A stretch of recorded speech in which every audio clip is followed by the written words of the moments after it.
তপন কিচেনের বিশেষ নিবেদন টক ফল জাতীয় একটি ব্লগ নিয়ে আপনারা দেখতে থাকুন এবং নাম বলুন এই ফলে কী নাম। আমরা জানি না, আমি এটা আপনাদের কাছে জানতে চাই। নমস্কার, তপন কিচেন থেকে আরেকটি ব্লগ নিয়ে উপস্থিত হয়েছি।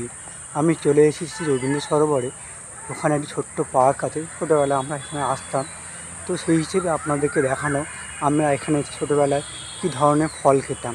এই যে গাছটা দেখতে পাচ্ছেন, বিশাল বড় গাছ এবং এর পাতা বিস্তৃত রয়েছে, গাছ ভর্তি ফল। আপনার লক্ষ্য করে দেখুন, গাছটা প্রচুর বড় এবং অনেক পুরনো।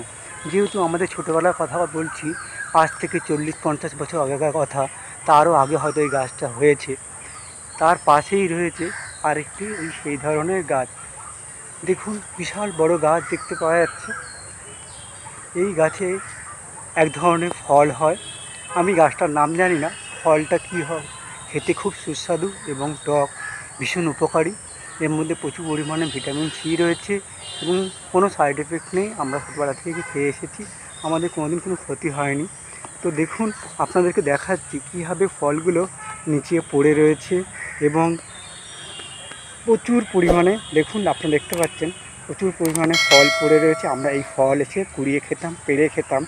দেখুন, প্রচুর পরিমাণে ফল চারিদিকে যত্রতত্র ছড়িয়ে রয়েছে। আমরা এই ছোটোবেলায় বন্ধুবান্ধবরা এসে এই ফল খেতাম। দেখুন চারিদিকে, আমি আপনাদেরকে দেখাবার জন্য যে আপনাদের এরিয়ায়, এই এলাকায় এই ফল কী নামে পরিচিত, আমি তার জন্য আপনাদেরকে দেখাচ্ছি। দেখুন, এই দেখুন গাছের ফলগুলি, কাঁচা পাকা ফল, দেখতে ভীষণ সুন্দর এবং খেতেও ভীষণ টক। আপনাদেরকে আমি ছাড়িয়ে দেখাচ্ছি ভেতরে ফলটি কেমন ধরনের। দেখুন, আমি ফল ছাড়িয়ে নিয়েছি, ভেতরটা পুরো একদম হলুদ কালারে আর আঁশযুক্ত, ঠিক যেন লিচু বা আঁশ ফল জাতীয় ফলের মতো। দেখুন, আপনাদেরকে আমি এভাবে ভেঙে দেখালাম। এই ফলের যে হলুদ অংশটা আমরা খেতাম, টক মিষ্টি জাতীয় ফল, ভীষণ খেতে সুন্দর।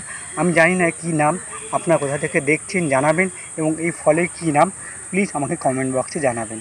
তাহলে দেখা হচ্ছে অন্য ধরনের ব্লগ নিয়ে। যদি ভালো লেগে থাকে তাহলে এটা আপনারা লাইক করে দেবেন।